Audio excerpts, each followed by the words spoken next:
Yeah, I've been gone for a minute, man. I had, busy life, busy life, very busy life. But how y'all doing though? Everything good? I hope everything's good. I know things are good. I talk to some of y'all every day, and things have look like they're going in the right direction. So I guess we are doing good. I gotta clean this up. So this is probably like a little motivational rant. I mean, I got videos for days. I write all my stuff out and then memorize them based off of how I formatted them. But this is motivational rant for right now. I was checking out this. I guess I don't know what you want to call it. It's called minimalism, and it seemed pretty cool because the guy was trying to intertwine it with self-actualization and stuff. So basically, what minimalism is, it's like you're living this minimum lifestyle. Well, I'll base it off how he has it set up. So he had a 3-bedroom house, and he exchanged that for a 1-bedroom house. He had a lot of clothes. He sold all his clothes, his shoes, all his belongings, and just had a minimum amount of belongings. He got rid of the microwave, the refrigerator, anything that didn't need to be used while he was gone. He either unplugged it or got rid of it. He traded in his car for a bike, or actual bicycle, not a motor bike or anything. And he kept his job, just cut the hours a little bit. And he did all of that to find more time to be to himself. Now, I mean, of course, in self-actualization, enlightenment, those things of those sorts, the more time you spend to yourself and the more time you can self-reflect and get stuff done, that's golden. That's golden. That's rich time right there. You want to spend more time with yourself and actually kind of isolate yourself away from people so you can get yourself together. And I know a lot of you guys, you might look at that like, oh, you're boring, or you look at yourself that you're boring and all that. I guess it all depends on how you look at it. Do you want to get yourself together, or do you want to be around a whole bunch of people that's going to be doing the same thing 10 years from now? Me, it's crystal clear. I want to get myself together. So I've been minimalizing and didn't even realize it. Like I don't really do. Holidays don't mean nothing to me. Going out partying never meant nothing to me. It's just, I guess my life ultimately has been, excuse me, bless me. My life has ultimately been studying books, reading. Well, reading and studying books are the same thing. Just learning and trying to get some family time in, and going to work and trying to become a better person. I'm not gonna say I'm super duper obsessed with making myself better, but I'm there. And ultimately we all wanna get to a point where we might have to minimalize. Just maybe for a small amount of time. It ain't gotta be forever. Just minimalize so you can self-reflect and get your life together. So I see what direction he was going with it. So yeah, check that out though. Look up minimalize, or I don't know if I'm saying it right. Minimum lifestyle. It seemed pretty cool. It's not for your average Joe. Your average Joe will look at that and like something wrong with y'all. But if you want to minimalize your life so you can become a better person, I say that's a good benefit for what it is. If you're just doing it just to be doing it, I mean, there's got to be a purpose around it. I wouldn't just do it for no reason. And I will always research stuff like that and make sure it's, inducive for your life. And, he was also talking about retreats, getting to a point where you can start going on meditation retreats. with a group of people and trying to, get this busy, this whole notion of having this busy life where you don't have nothing, no time to do anything. You want to get to a point where you start cutting your time of being busy in half so you can spend time with self. Those retreats sound really nice, and I honestly want to go on a retreat. And he's talking to the guy that was I was reading his blog. He was talking about going on retreats like 3 or 4 times a month just for peace and tranquility and getting your life together. And he's saying the way we live here, and especially in the Western world, the way we're living, this is not how humans are supposed to live. You don't jump up in the morning from not getting no sleep and jump in your car. You're getting your little box car, go to your little box job, and go up your box elevator into your little desk that looks like a little box. Talk on your box phone to a whole bunch of robots. And 8 hours go by, which time doesn't exist. That's for something else. You get back in your box. You drive home to your box home. You go in your box and get some food that was in the box. And hopefully you use a cylinder to change your state. Tony Robinson said that. I love when he used to say that. One of his, I forgot what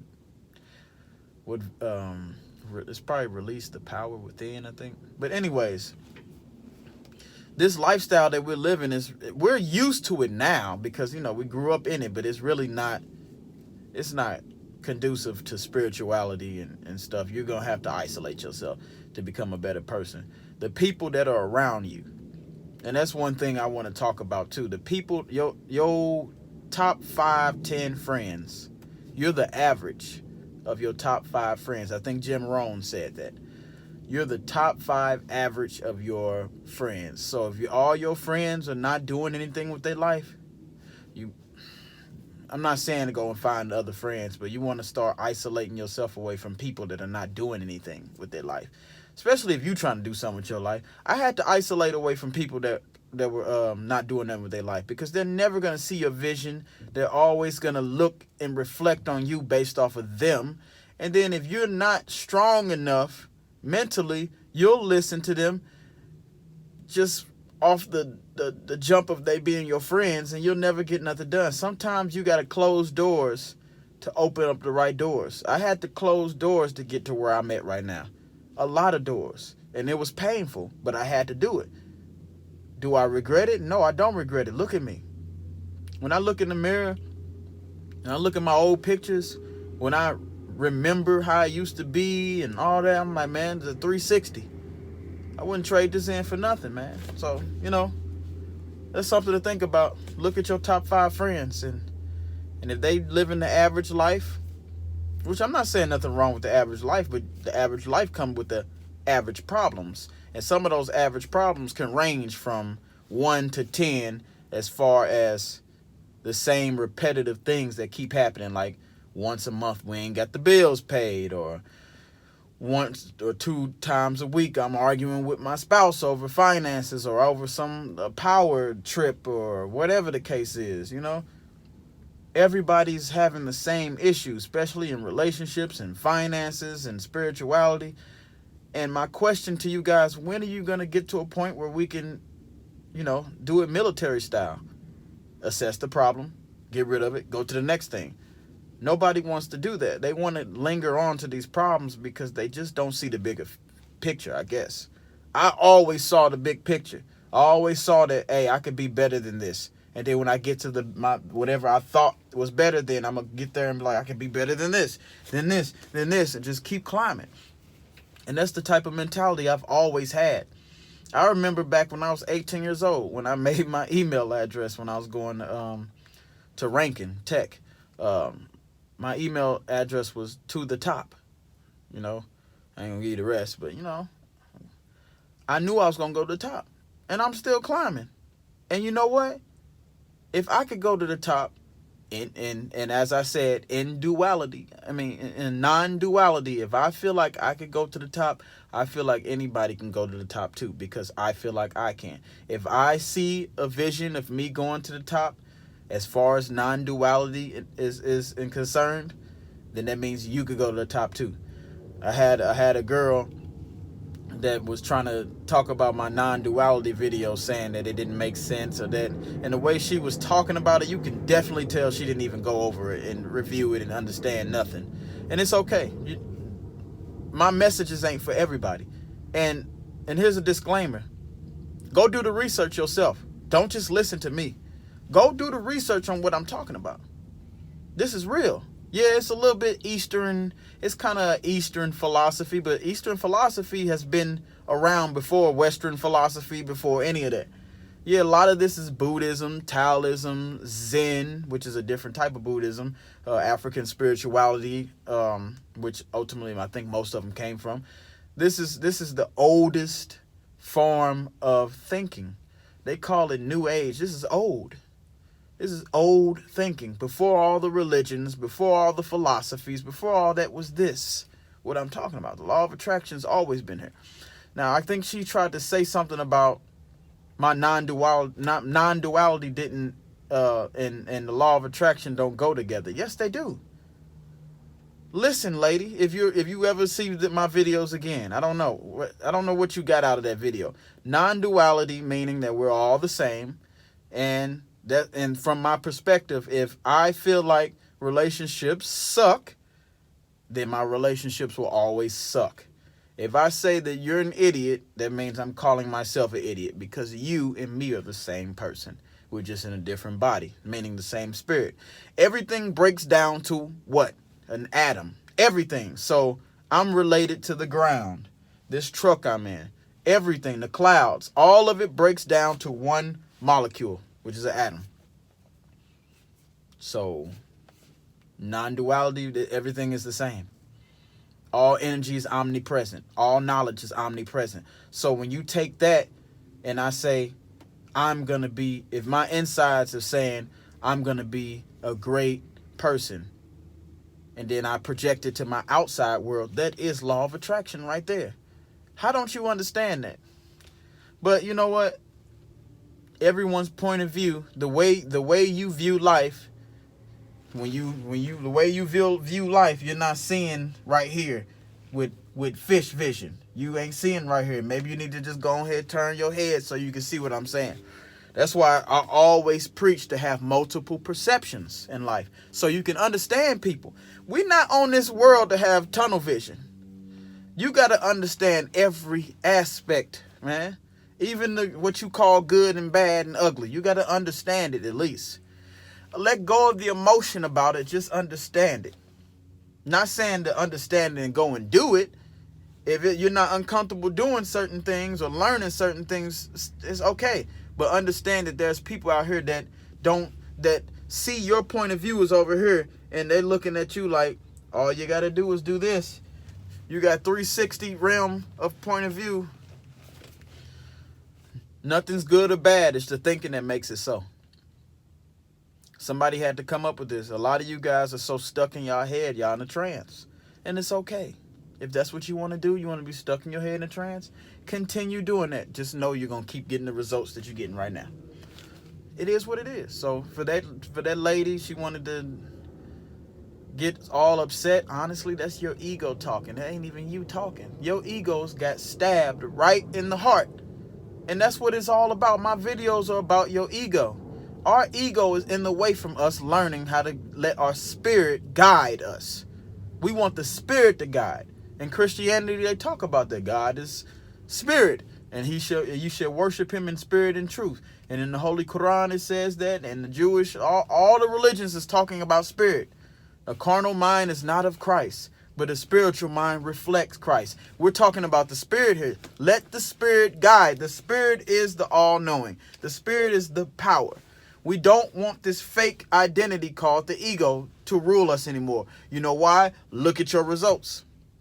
Look at your weight loss program that you got going on in your head. Look at everything. All of that you have in your head and everything you've been doing for the last 10 years that you don't want or you don't like is because of your ego. It's you. You did it. You allowed this ego to build up over the years. And now this ego is just turmoiling you. That's why a lot of people commit suicide. A lot of people start smoking cigarettes, doing all this stuff that they know when they were younger. They're like, I'll never do.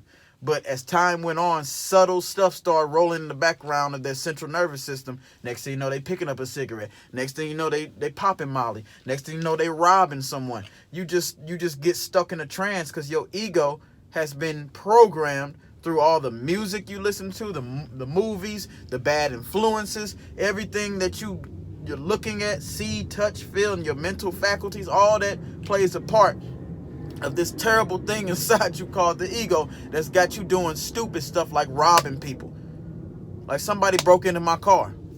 Somebody stole my sister's car all in 1 week. And then some other stuff was happening. Some 11 and 13-year-olds were shooting people at the Metrolink and all. It's been so. What makes a person do that? What makes them do that? They're stuck in a trance. Their ego is in control. Their spirit is nowhere to be found. The ego is just in the way. What makes a person pull a gun out and shoot themselves? Their ego. They didn't get their mind together. Y'all don't understand people's pain. That's what it is.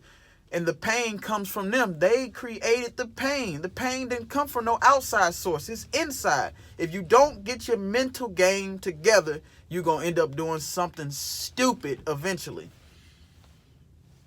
It is what it is. Somebody got to tell us. And I understand it now. I understand everything, that even from the car that you driving outside. It's your choice. You got a hoopty outside that ain't working. It's your choice. You can go get a new one if you want to. You're just making excuses up. You could do anything you want right now. Anything. The answers to all your questions, like I said, are in your soul. Let's talk about addictions real quick. Here's something simple. Because I was addicted to cigarettes at one time. And I'm ashamed to say that. But hey, if you're struggling with cigarettes, I used to smoke 3 packs a day because I was stressed. The best way to get rid of addictions. First of all, let's understand the addictions is it's like a way of, it's a distraction.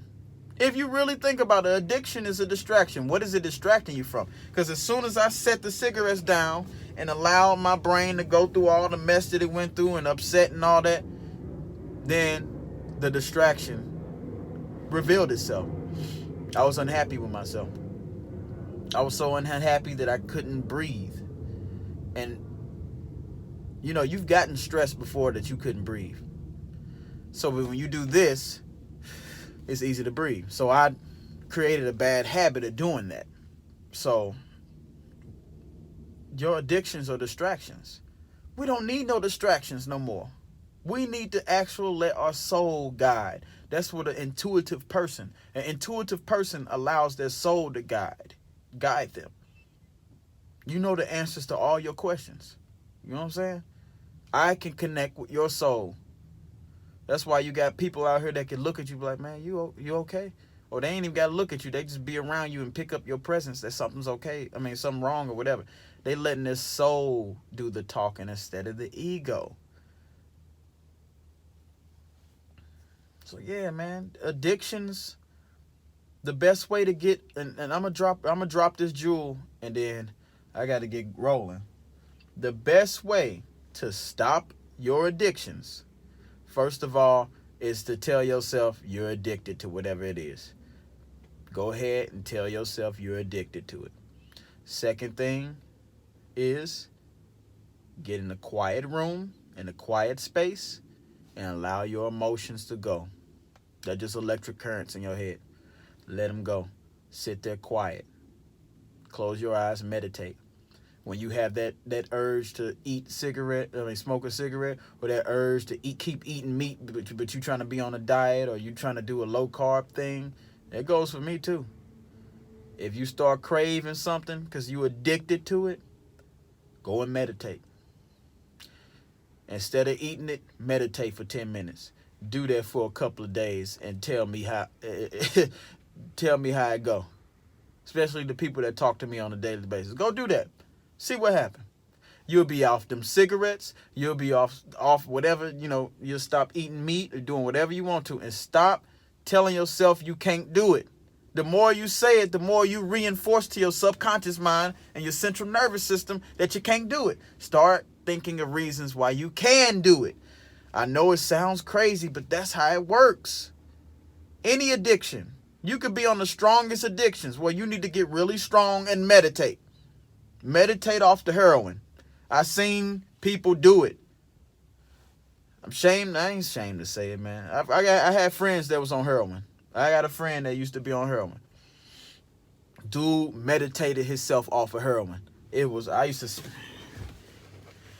I kid you not, sitting there watching him do it. He ain't touching it. I haven't seen him in a while, but he hasn't touched it from the times I was seeing him. Meditation forces you to look inwardly. And you gotta let those emotions run their course. And when they run their course and it subsides, then go on about your day, and you get that damn pattern pop up again for a cigarette or whatever, go back to meditate. You're gonna have to do it over and over and over again, like I've been saying, over and over and over again, until you burn a new habit in your head. And some of your addictions are probably gonna be super strong, that it's gonna be a little challenging, but you gotta do it. You gotta do it. No more excuses. You gotta get it together.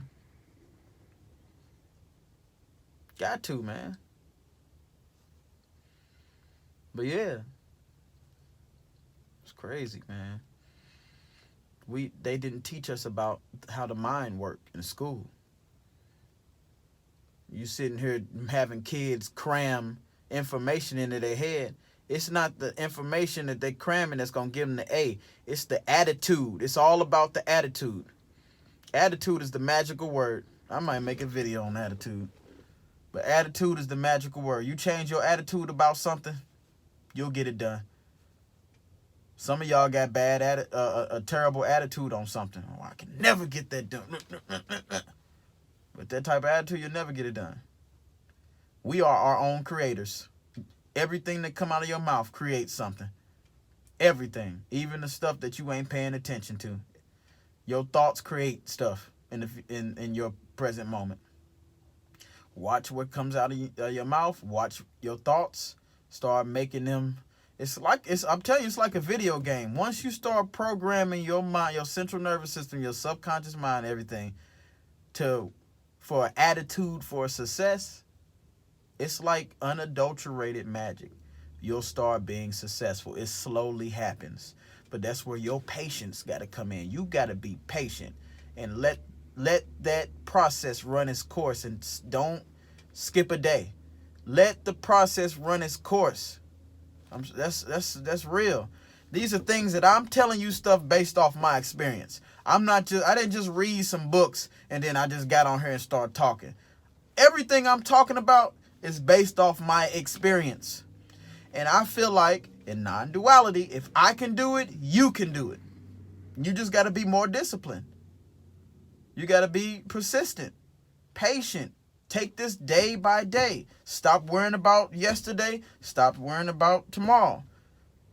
Wake up in the morning like, today, I'm going to have 50 carbs or less with 25 grams of sugar. And I'm going to go to the gym.